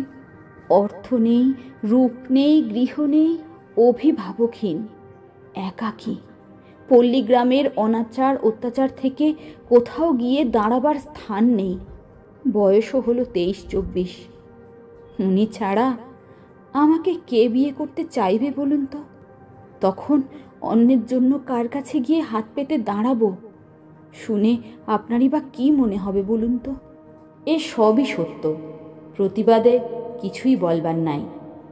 মিনিট 2-3 নিরুত্তর দাঁড়াইয়া বিজয় গভীর অনুতাপের সহিত বলিল, আচ্ছা, এ সময় আপনার কি আমি কোনো উপকারই করতে পারি নে? পারলে খুশি হব। অনুরাধা কহিল, আপনি আমার অনেক উপকার করেছেন, যা কেউ করত না। আপনার আশ্রয়ে আমি নির্ভয়ে আছি। ছেলে দুটি আমার চন্দ্রসূর্যি, এই আমার ঢের। আপনার কাছে প্রার্থনা, শুধু মনে মনে আর আমাকে আমার দাদার দোষের ভাগী করে রাখবেন না। আমি জেনে শুনে কোনো অপরাধ করিনি। সে আমি জানতে পেরেছি, আপনাকে বলতে হবে না। এই বলিয়া বিজয় ধীরে ধীরে বাহিরে চলিয়া গেল। কলিকাতা হইতে কিছু তরিতরকারি, ফলমূল, মিষ্টান্ন আসিয়াছিল। বিজয় চাকরকে দিয়া ঝুড়িটা আনিয়া রান্নাঘরের সম্মুখে নামাইয়া রাখিয়া বলিলেন, ঘরে আছেন নিশ্চয়ই? ভিতর হইতে মৃদু কণ্ঠে সাড়া আসিল, আছি। বড় মুশকিল হয়েছে আপনাকে ডাকার। আমাদের সমাজে হলে মিস চ্যাটার্জি, মিস অনুরাধা অনায়াসেই ডাকা চলত, কিন্তু এখানে তো তা অচল। আপনার ছেলে দুটোর কেউ উপস্থিত থাকলে তোদের মাসিকে ডেকে দে বলেও কাজ চালাতে পারতুম, কিন্তু তারাও ফেরার। কি বলে ডাকি বলুন তো? অনুরাধা দ্বারের কাছে আসিয়া বলিল, আপনি মনিব, আমাকে রাধা বলেই ডাকবেন। ডাকতে আপত্তি নেই, কিন্তু মণিবানা সত্ত্বের জোরে নয়। দায় ছিল গগন চাটুর্যের, কিন্তু সে দিলে গা ঢাকা। মনিব বলে আপনি কেন মানতে যাবেন? আপনার গরজ কিসের? ও কথা বলবেন না, আপনি মনিব বই কি? সে দাবি করি নে। হ্যাঁ, তবে বয়সের দাবি করি। আমি অনেক বড়। নাম ধরে ডাকলে যেন রাগ করবেন না। না না, বিজয় এটা দেখাইয়াছে যে ঘনিষ্ঠতা করার আগ্রহ তাহার দিক দিয়া যতই প্রবল হোক, ও পক্ষ হইতে লেশ মাত্র নাই। সে কিছুতে সম্মুখে আসে না এবং সংক্ষেপে ও সম্ভ্রমের সঙ্গে বরাবরই আড়াল হইতে উত্তর দেয়।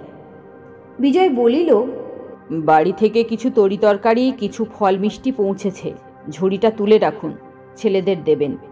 আচ্ছা থাক, দরকার মতো রেখে আপনাদের বাইরে পাঠিয়ে দেব। না না, সেটা করবেন না। আমার বামুনটা রাঁধতেও জানে না। দুপুর থেকে দেখছি চাদর মুড়ি দিয়ে পড়ে আছে। কি জানি আপনাদের দেশের আবার ম্যালেরিয়া ধরলো কিনা, তাহলে তো ভোগাবে। কিন্তু ম্যালেরিয়া তো আমাদের দেশে নেই। আচ্ছা, বামুন যদি না ওঠে, এবেলা আপনার রাঁধবে কে? বিজয় বলিল, এবেলার কথা ছেড়ে দিন, ভেবে দেখব কাল সকালে। আর কুকারটা তো সঙ্গেই আছে, শেষ পর্যন্ত চাকরকে দিয়েই কাজ চালিয়ে নিতে পারবো। কিন্তু তাতে তো আপনার কষ্ট হবে। না না, নিজের অভ্যাস আছে। শুধু কষ্ট হতে পারত ছেলের খাবার কষ্ট চোখে দেখলে, কিন্তু সে ভার তো আপনিই নিয়ে নিয়েছেন। কি রাঁধছেন এবেলা? ঝুড়িটা খুলে দেখুন না, যদি কিছু কাজে লাগে। কাজে লাগবে বই কি, কিন্তু এবেলা আমার রান্না নেই। নেই কেন? কুমারের একটু গা গরম হয়েছে, রাঁধলে আবার সে খাওয়ার উপদ্রব করবে। ও বেলার যা আছে তাতে সন্তোষের চলে যাবে। গা গরম হয়েছে তার? কোথায় আছে সে? আছে আমার বিছানায় শুয়ে, সন্তোষের সঙ্গে গল্প করছে। আজ বলেছিল বাইরে যাবে না, আমার কাছে শোবে। তা সুখ, কিন্তু বেশি আদর দিলে মাসিকে ছেড়ে আর ও বাড়ি যেতে চাইবে না যে, তখন ওকে নিয়ে বিভ্রাট বাঁধবে। না না, তা বাঁধবে না। কুমার অবাধ্য ছেলেই নয়। কি হলে অবাধ্য হয় সে কি আপনি জানেন? কিন্তু শুনতে পাই আপনার পরেও কম উৎপাত করে না। অনুরাধা কিছুক্ষণ চুপ করিয়া তারপর বলিল, ও যদি উপদ্রব করে সে তো আমার উপরেই করে, আর কারো উপরে তো নয়। সে আমি জানি, কিন্তু মাসি না হয় সহ্য করলো, জ্যাঠাইমা কি সহ্য করবে? আর বিমাতা যদি আসেন, তিনি এতটুকু অত্যাচারও বরদাস্ত করবেন না। অভ্যাস বিগড়ালে ওর বিপদ ঘটবে যে। তা ছেলের বিপদ ঘটবে এমন বিমাতা ঘরে আনবেন কেন? নাই বা আনলেন? আনতে হয় না, ছেলের কপাল ভাঙলে বিমাতা আপনি ঘরে এসে ঢোকে। তখন বিপদ ঠেকাতে মাসির শরণাপন্ন হতে হয়, অবশ্য তিনি যদি রাজি হন। যার মা নেই, মাসি তাকে ফেলতে পারে না। যত দুঃখ হোক মানুষ করেই তোলে। কথাটা শুনে রাখলুম। বলিয়া বিজয় চলিয়া যাইতেছিল, আবার ফিরিয়া আসিয়া কহিল, যদি অবিনয় মাপ করেন তো একটা কথা জিজ্ঞাসা করি। হ্যাঁ বলুন না। কুমারের চিন্তা পরে করা যাবে, কারণ তার বাপ এখনো বেঁচে আছে। তাকে যত পাষণ্ড লোকে ভাবে তা সে নয়। কিন্তু সন্তোষ, তার তো বাপ মা দুই গেছে। নতুন মেশো ত্রিলোচনের ঘরে যদি ঠাঁই না হয়, কি করবেন তাকে নিয়ে ভেবে দেখেছেন? অনুরাধা বলিল, মাসির ঠাঁই হবে, বোনপোর হবে না? হওয়াই উচিত, কিন্তু যেটুকু তার দেখতে পেলুম তাতে ভরসা বড় হয় না। এ কথার জবাব অনুরাধা তৎক্ষণাৎ দিতে পারিল না। ভাবিতে একটু সময় লাগিল। তারপর শান্ত ও দৃঢ় কণ্ঠে বলিল, তখন না হয় দুজনেই গাছতলায় স্থান নেব। সে তো আর কেউ বন্ধ করতে পারবে না। এটা যে মাসির যোগ্য কথা সেটা অস্বীকার করি নে, কিন্তু সে যে সম্ভব নয়। তখন আমার কাছে তাকে পাঠিয়ে দেবেন, কুমারের বন্ধুও। সে যদি মানুষ হয়, সন্তোষও হবে। ভিতর হইতে আর কোনো জবাব আসিল না। বিজয় কিছুক্ষণ অপেক্ষা করিয়া বাহিরে চলিয়া গেল। 2-3 ঘণ্টা পরে দ্বারের বাহিরে দাঁড়াইয়া সন্তোষ বলিল, মাসিমা আপনাকে খেতে ডাকছেন। আমাকে? হ্যাঁ, বলিয়াই সে প্রস্থান করিল। অনুরাধার রান্নাঘরে খাবার ঠাঁই। বিজয় আসনে বসিয়া বলিল, রাত্রিটা অনায়াসেই কেটে যেত, কেন যে আবার কষ্ট করতে গেলেন? অনুরাধা অনতি দূরেই দাঁড়াইয়াছিল, চুপ করিয়া রহিল। ভোজ্য বস্তুর বাহুল্য নাই, কিন্তু যত্নের পরিচয় প্রত্যেকটি জিনিসে। কি পরিপাটি করিয়াই না খাবারগুলো সাজানো। আহারে বসিয়া বিজয় জিজ্ঞাসা করিল, আচ্ছা, কুমার কি খেলে? সাগু খেয়ে ঘুমিয়ে পড়েছে। ঝগড়া করেনি আজ? অনুরাধা হাসিয়া ফেলিল, বলিল, আমার কাছে শোবে বলে আজ সে ভারী শান্ত, একটুও ঝগড়া করেনি। ওকে নিয়ে আপনার ঝঞ্ঝাট বেড়েছে, কিন্তু আমার দোষে নয়। ও নিজেই কি করে যে আপনার সংসারের মধ্যে নিঃশব্দে ঢুকে পড়ল, তাই আমি ভাবি। আমিও ঠিক তাই ভাবি। মনে তো হয় ও বাড়ি চলে গেলে আপনার কষ্ট হবে। অনুরাধা চুপ করিয়া রহিল, পরে বলিল, নিয়ে যাওয়ার আগে কিন্তু আপনাকে একটি কথা দিয়ে যেতে হবে। আপনাকে চোখে চোখে রাখতে হবে, ও যেন কষ্ট না পায়। কিন্তু আমি তো থাকি নানান কাজের মধ্যে ব্যস্ত, কথা যে রাখতে পারবো এ ভরসা হয় না। তাহলে আমার কাছে ওকে দিয়ে যেতে হবে। আপনি ভুলে যাচ্ছেন সে যে আর সম্ভব নয়। এই বলিয়া বিজয় হাসিয়া খাওয়ায় মন দিল। একসময় বলিল, আমার বৌদিদিদের আসার কথা ছিল, কিন্তু তারা বোধ করি আর এলেন না। কেন? যে খেয়ালে বলেছিলেন সম্ভবত সেটা কেটে গেছে। শহরের লোক, পাড়াগায়ে সহজে পা বাড়াতে চান না। এক প্রকার ভালোই হয়েছে। একা আমি তো আপনার যথেষ্ট অসুবিধা ঘটিয়েছি, তাঁরা এলে তো সেটা বাড়ত। অনুরাধা এ কথার প্রতিবাদ করিয়া বলিল, এ বলা আপনার ভারী অন্যায়। বাড়ি আমার নয়, আপনাদের। তবু আমি সমস্ত জায়গা জুড়ে বসে থাকব, তাঁরা এলে রাগ করব, এর চেয়ে অন্যায় আর হতে পারে না।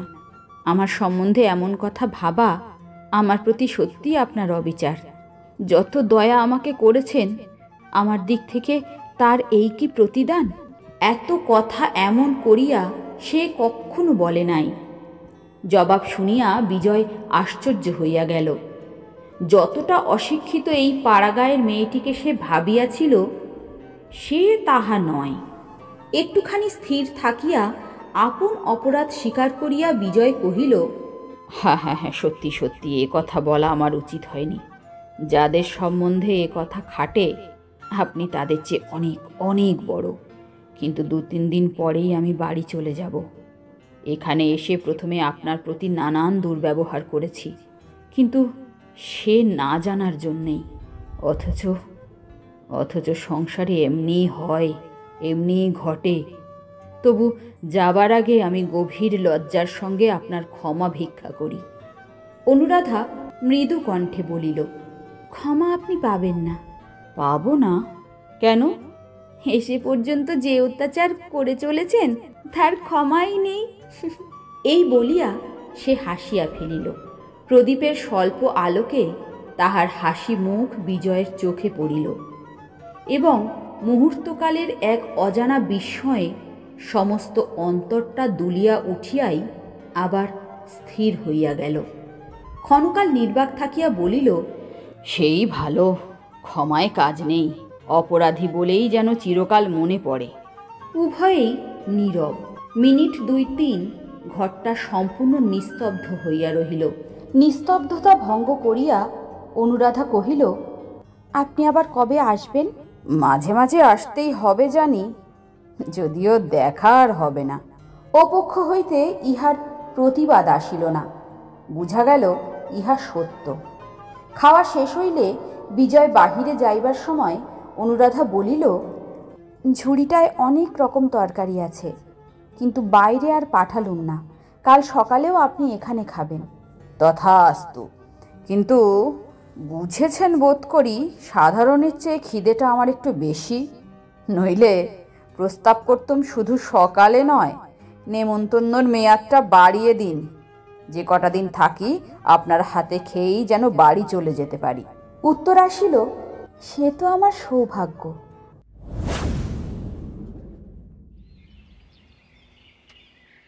পরদিন প্রভাতে বহুবিধ আহার্য দ্রব্য অনুরাধা রান্নাঘরের বারান্দায় আসিয়া পৌঁছাইল। সে আপত্তি করিল না, তুলিয়া রাখিল। ইহার পরে 3 দিনের স্থলে 5 দিন কাটিল। কুমার সম্পূর্ণ সুস্থ হইয়া উঠিল। এই কয়দিন বিজয় ক্ষোভের সহিত লক্ষ্য করিল যে আতিথ্যের ত্রুটি কোনো দিকেই নাই, কিন্তু পরিচয়ের দূরত্ব তেমনি অবিচলিত রহিয়াছে। কোনো ছলেই তিলার্ধ সন্নিকটবর্তী হইল না। বারান্দায় খাবার জায়গা করিয়া দিয়া অনুরাধা ঘরের মধ্য হইতে সাজাইয়া গুছাইয়া দেয়, পরিবেশন করে সন্তোষ। কুমার আসিয়া বলে, বাবা বাবা, মাসিমা বলছেন মাছের তরকারিটা অতখানি পড়ে থাকলে চলবে না, আর একটু খেতে হবে। বিজয় বলে, তোমার মাসিমাকে বলো গে, বাবাকে রাক্ষস ভাবাটা তার অন্যায়। কুমার ফিরিয়া আসিয়া বলে, মাছের তরকারি থাক, ও বোধহয় ভালো হয়নি, কিন্তু কালকের মতো বাটিতে দুধ পড়ে থাকলে কিন্তু তিনি দুঃখ করবেন। বিজয় শুনাইয়া বলিল, তোমার মাসিকে বলো উনি যেন কাল থেকে গামলার বদলে বাটি করে দুধ দেন, তাহলে আর পড়ে থাকবে না। এমনি করিয়াই এই 5টা দিন কাটিল। মেয়েদের যত্নের ছবিটা বিজয়ের মনে ছিল চিরদিনই অস্পষ্ট।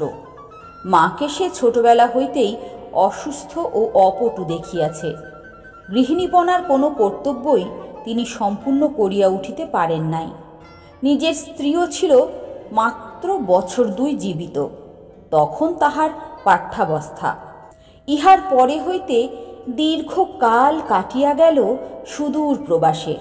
সেদিকের অভিজ্ঞতার ভালো মন্দ অনেক স্মৃতি মাঝে মাঝে মনে পড়ে, কিন্তু সমস্তই যেন অবাস্তব বইয়ে পড়া কল্পিত কাহিনী, জীবনের সত্য প্রয়োজনে একেবারেই সম্বন্ধহীন। আর আছে তার দাদার স্ত্রী প্রভাময়ী।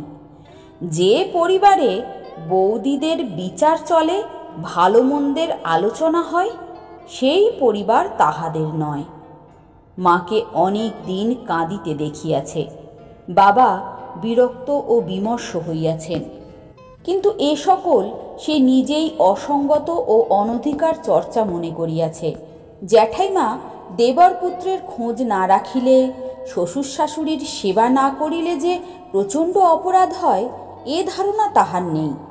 তাহার নিজের স্ত্রীকেও অনুরূপ আচরণ করিতে দেখিলে সে যে মর্মাহত হইত তাহাও নয়।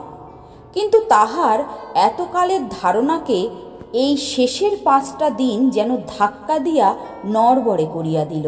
আজ সন্ধ্যার ট্রেনে তাহার যাত্রা করিবার সময়।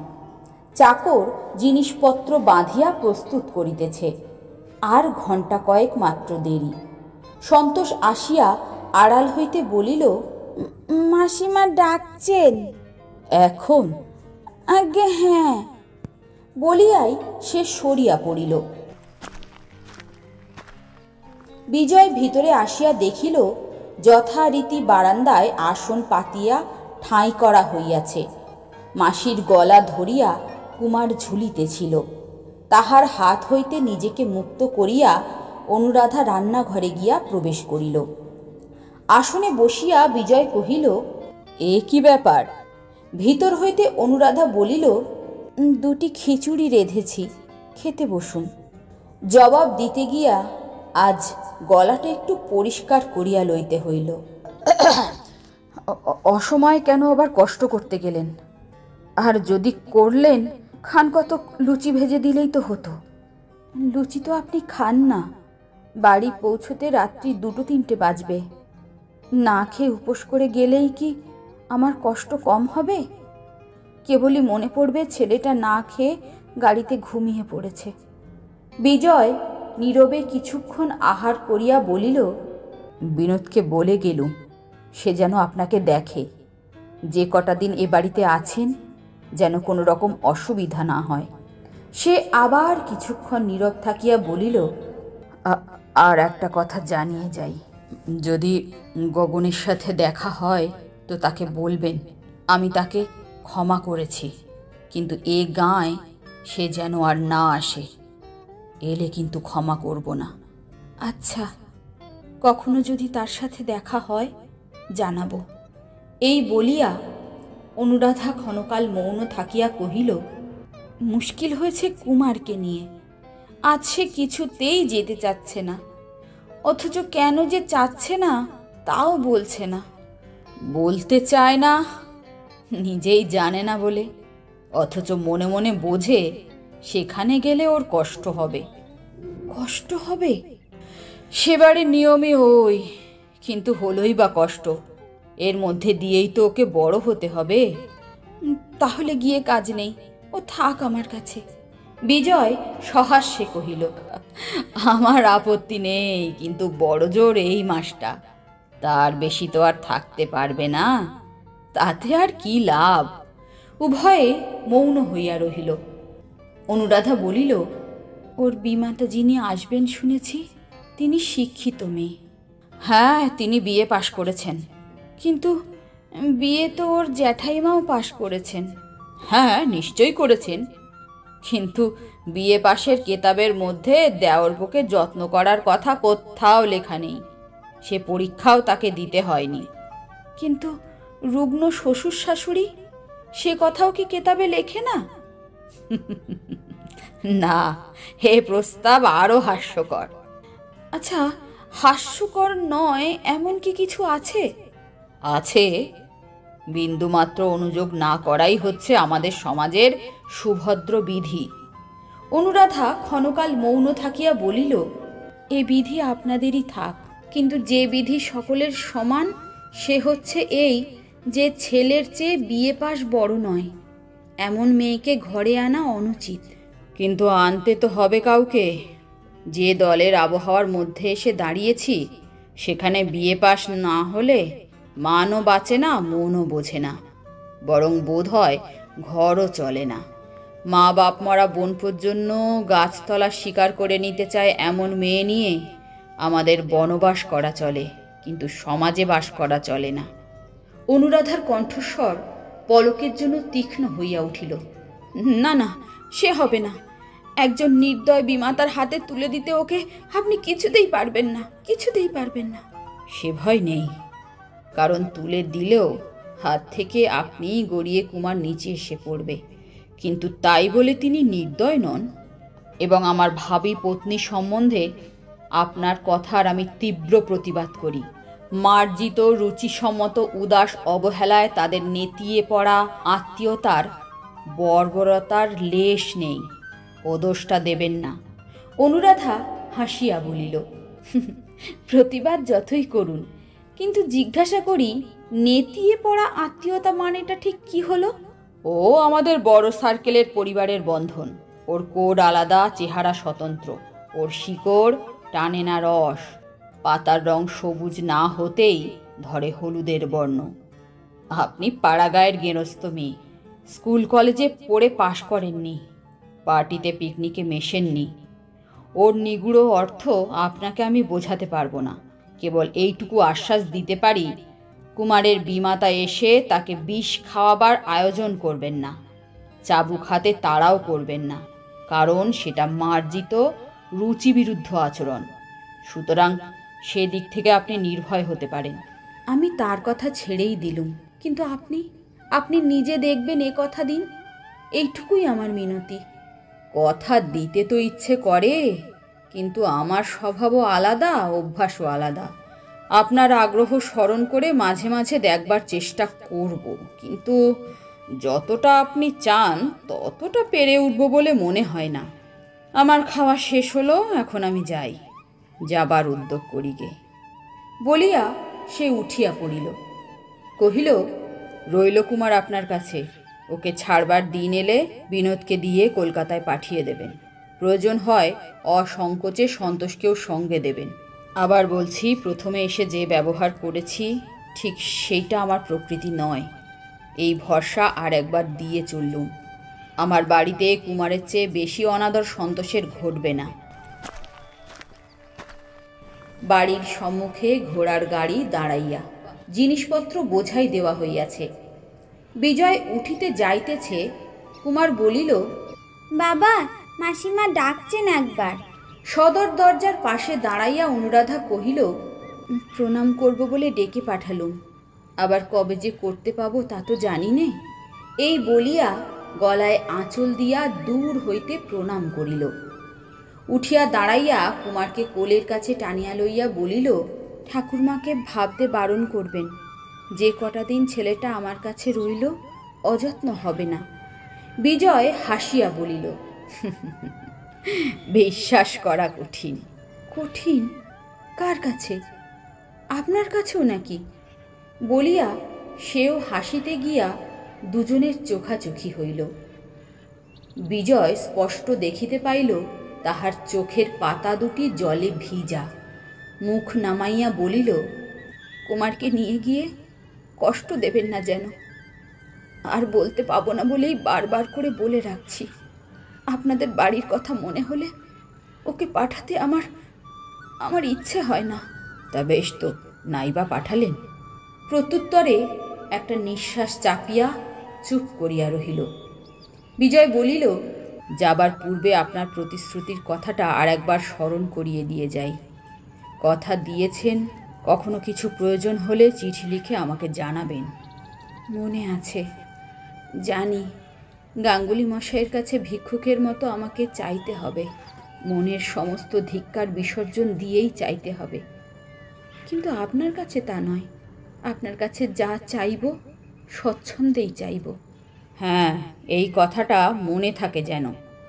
এই বলিয়া বিজয় যাইতে উদ্যত হইলে সে কহিল, তবে আপনিও একটা প্রতিশ্রুতি দিয়ে যান। বলুন, প্রয়োজন হলে আমাকেও জানাবেন। জানাবার মতো আমার কি প্রয়োজন হবে অনুরাধা? তা কি করে জানব? আমার তো আর কিছু নেই, কিন্তু প্রয়োজন হলে প্রাণ দিয়ে সেবা করব, এটুকু বলতে পারি। আপনাকে ওরা করতে দেবে কেন? আমাকে কেউ বাধা দিতে পারবে না। কেউ না, কেউ না। কুমার আসে নাই শুনিয়া মা আতঙ্কে শিহরিত হইয়া উঠিলেন। সে কি কথা রে? যার সঙ্গে ঝগড়া করলি তার কাছেই ছেলে রেখে এলি?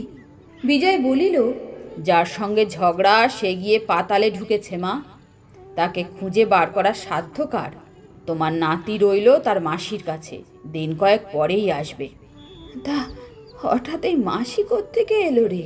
ভগবানের তৈরি এই সংসারে হঠাৎ কে যে কোথা থেকে এসে পৌঁছায় তা কি কেউ বলতে পারে মা? যে তোমার টাকা কড়ি নিয়ে ডুব মেরেছে সেই গগন চাটুর্যের ছোট বোন। বাড়ি থেকে একেই তাড়াবো বলে লাঠি সোটা পাইক পেয়াদা নিয়ে যাত্রা করেছিলুম, কিন্তু তোমার আপনার নাতি করলে তারে গোল। এমনি তারা আঁচল চেপে রইল যে দুজনকে একসঙ্গে না তাড়ালে আর তাড়ানোই চলল না। মা ব্যাপারটা আন্দাজ করিয়া জিজ্ঞাসা করিলেন, ও, কুমার বুঝি তার খুব অনুগত হয়ে পড়েছে? মেয়েটা খুব যত্ন আত্তি করে বুঝি? আহারে, বাছা তো কখনো যত্ন পায় না।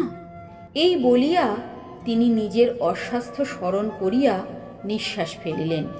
বিজয় বলিল, আমি ছিলুম বাইরে, বাড়ির ভেতরে কে কাকে কি যত্ন করত সে তো চোখে দেখিনি। কিন্তু আসবার সময় কুমার মাসিকে ছেড়ে কিছুতেই আসতে চাইলে না।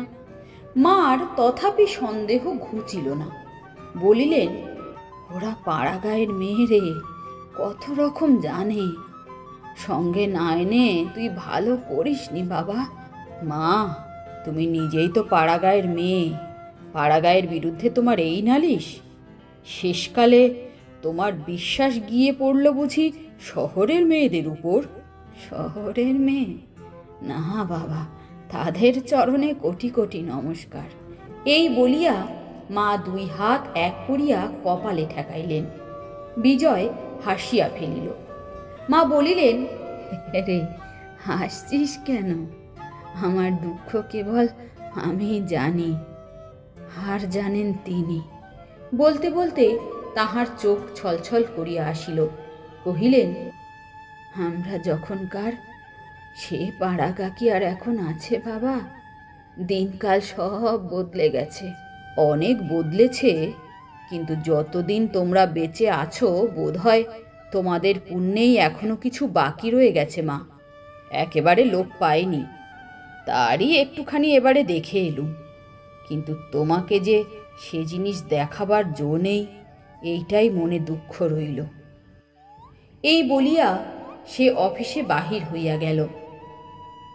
অফিসের কাজে তাড়াতাড়ি ব্যস্ত হইয়া তাহাকে চলিয়া আসিতে হইয়াছে। বিকালে অফিস হইতে ফিরিয়া বিজয় ও মহলে বৌদিদির সঙ্গে দেখা করিতে গেল। গিয়া দেখিল সেখানে বাঁধিয়াছে কুরুক্ষেত্র কাণ্ড। প্রসাধনের জিনিসপত্র ইতস্তত বিক্ষিপ্ত।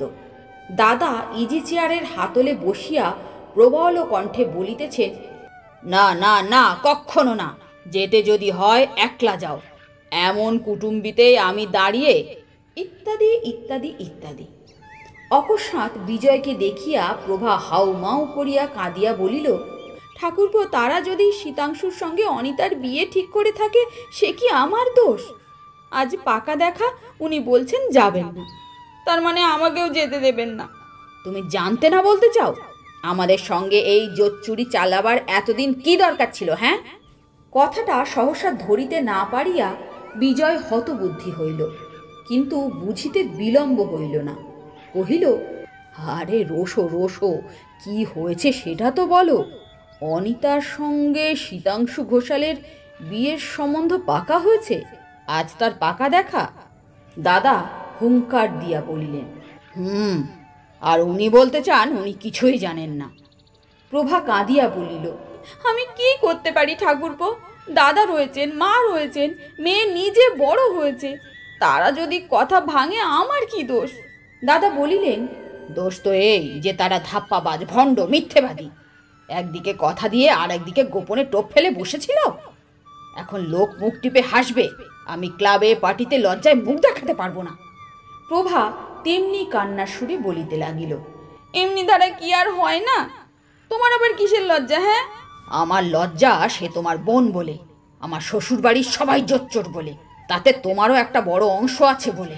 দাদার মুখের প্রতি চাহিয়া একবার বিজয় হাসিয়া ফেলিল, কিন্তু তৎক্ষণাৎ হেঁট হইয়া প্রভার পায়ের ধুলা মাথায় লইয়া প্রসন্ন মুখে কহিল, বৌদি, দাদা যতই গর্জন করুক আমি রাগ বা দুঃখ তো করবই না, বরং সত্যি যদি এতে তোমার অংশ থাকে তাহলে আমি তোমার কাছে চিরকৃতজ্ঞ থাকব।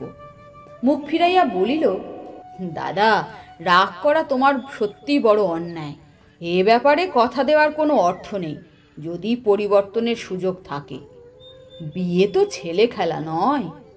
শীতাংশু আইসিএস হয়ে ফিরেছে, সে একটা বড় দরের লোক। অনিতা দেখতে ভালো, বিয়ে পাশ করেছে, আর আমি এখনো পাশই করিনি। বিলেতেও 7-8 বছর কাটিয়ে একটা ডিগ্রি জোগাড় করতে পারিনি। সম্প্রতি কাঠের দোকানে কাঠ বিক্রি করে খাই, না আছে পদ, না আছে খেতাব। অনিতা কোনো অন্যায় করেনি দাদা। দাদা সরসে কহিলেন, করেছে, 100 বার অন্যায় করেছে। তুই বলতে চাস এতে তোর কোনো কষ্টই হয়নি? বিজয় কহিল, দাদা তুমি গুরুজন, মিথ্যে বলবো না। এই তোমার পা ছুঁয়ে বলছি, আমার এতটুকু দুঃখ নেই।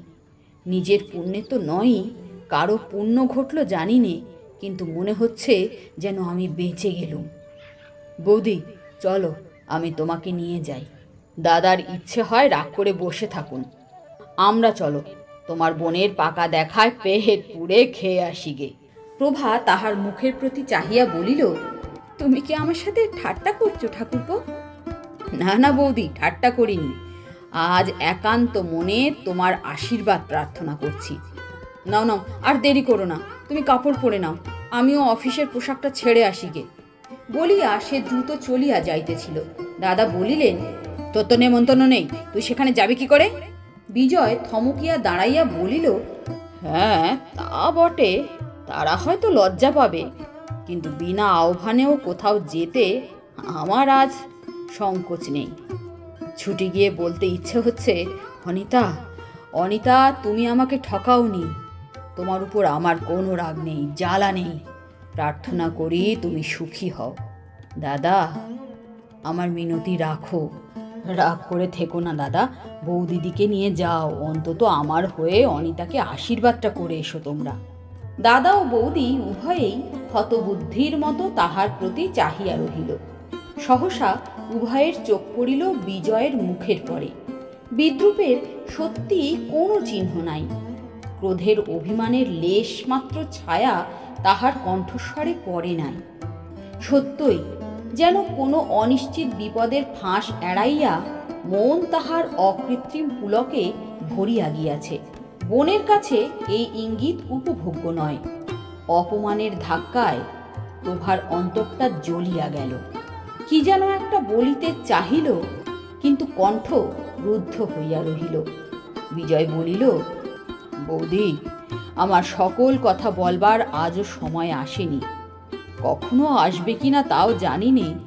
যদি কোনোদিন আসে, সেদিন কিন্তু তুমিও বলবে, ঠাকুরপো, তুমি ভাগ্যবান ভাই, তোমাকে আশীর্বাদ করি।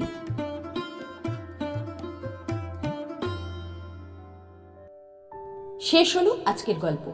আজকের গল্পটি যদি আপনাদের ভালো লাগে তাহলে অবশ্যই একটি লাইক করে দেবেন, সাবস্ক্রাইব করে দেবেন এবং কমেন্ট করে অবশ্যই জানাবেন কেমন লেগেছে।